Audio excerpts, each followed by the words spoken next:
আসসালামু আলাইকুম সবাইকে। আগামীকাল তোমাদের ঢাকা ইউনিভার্সিটির ভর্তি পরীক্ষা। তো পরীক্ষার আগ মোমেন্টের কিছু গাইডলাইন আমি দেব খুবই অল্প কথায়। পরীক্ষার হলে যাওয়ার আগে তোমাদের মনে অনেক রকমেরই ফিলিংস আসতে পারে। এক দলের এরকম মনে হতে পারে যে আমি যা কিছু পড়েছি অনেক কিছুই পড়েছি, বাট সব কিছু মনে নাই, হয়তোবা আমি অ্যান্সার করে দিয়ে আসতে পারবো না, হয়তোবা একটু রিভিশন দিলে আরও ভালো হতো, এরকম কিছু কনফিউশন মনে কাজ করতে পারে।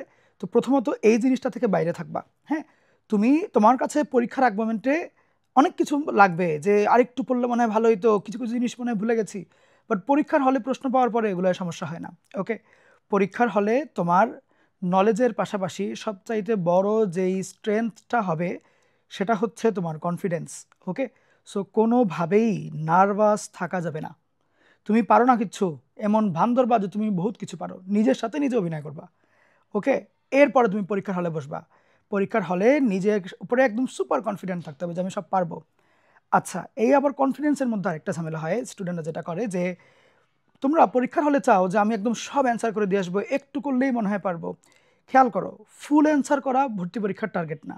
ঢাকা ভার্সিটিতে মেইন টার্গেট হবে হচ্ছে টাইমিং। সো ঢাকা ভার্সিটিতে তোমার খেয়াল রাখতে হবে যাতে করে যথাযথ সময়ে সর্বোচ্চ উত্তর করে দিয়ে আসা যায়। তুমি স্কিপ মানে তোমাকে করতে পারতে হবে, স্কিপ করার সাহসটা থাকতে হবে মনের মধ্যে যে আমি এটা স্কিপ করছি, এই একটা কনফিডেন্স, আমি স্কিপ করে দিয়ে আসলাম, প্যারা নাই, তারপরেও চান্স পাবো। স্কিপ করবা, সমানে স্কিপ করবা, যেই জিনিসটাই মনে হবে একটু কনফিউশন, 50-50 চান্স, শুরু করলে মিলতেও পারে নাও মিলতে পারে, ওইগুলো টাচই করবা না ফার্স্টে। তুমি আগে যেগুলো পারো সেইগুলো ফুলফিল করে দিয়ে আসো।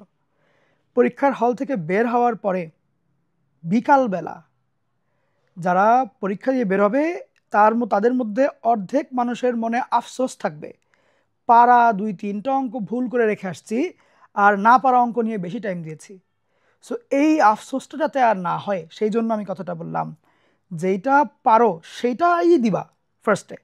তুমি এক দফা আগায় গেলা, যাওয়ার পরে দেখলা শেষে আরও আধা ঘন্টা বাকি, তখন তুমি কম পারা, কনফিউশনে থাকা ওইসব জিনিসে টাচ করো।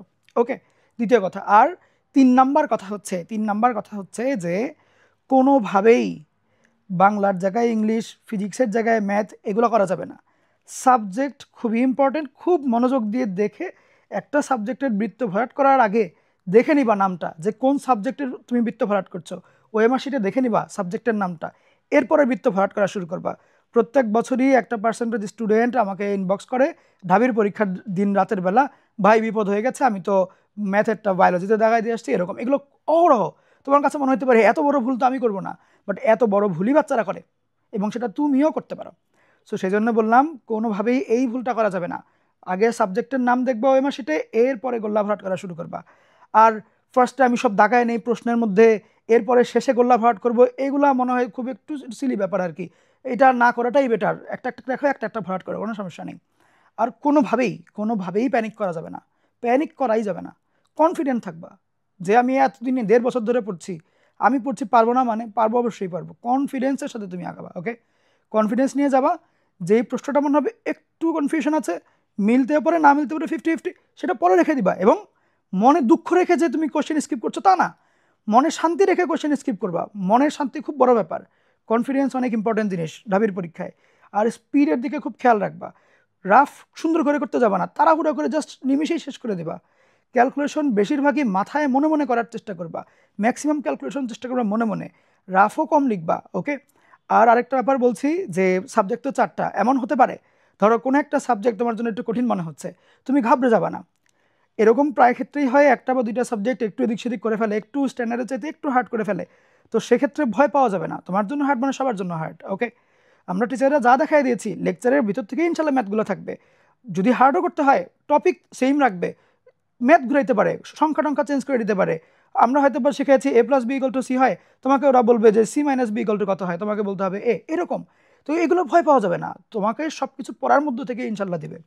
আর রিটেন এক্সামের ক্ষেত্রে মনে করো এমন হইলো তোমার কোনো একটা কোয়েশ্চেন হুবহু কমন আসে নাই, ফিজিক্সের হইতে পারে, ম্যাথের হইতে পারে, কেমিস্ট্রি হইতে পারে, যে কোনো কিছুর, তুমি অবশ্যই চেষ্টা করবা যে পার্শিয়াল মার্ক যাতে দিতে পারে এরকম কিছু একটা লিখে আসার। যে একদম কিচ্ছু পারো না মনে করো একটা কোয়েশ্চেন, অন্ততপক্ষে সূত্রটা লিখে দিয়ে আসো, অন্ততপক্ষে একটা সংজ্ঞা লিখে দিয়ে আসো, write any single thing but লিখে দিয়ে আসো। হ্যাঁ, ফাঁকা রাখবা না। ওকে, এই জিনিসগুলো খুব মনোযোগের সাথে মেনটেন করো। আজকে আল্লাহর কাছে দোয়া করো, সৃষ্টিকর্তার কাছে দোয়া করো, আজকে পবিত্র রাত, ভালো দোয়া করো। আর হচ্ছে অবশ্যই খুব বেশি রাতে ঘুমাইতে যাওয়ার দরকার নাই, একটু আগে ভাগে, মানে যাতে পরিপূর্ণ ঘুমটা হয়।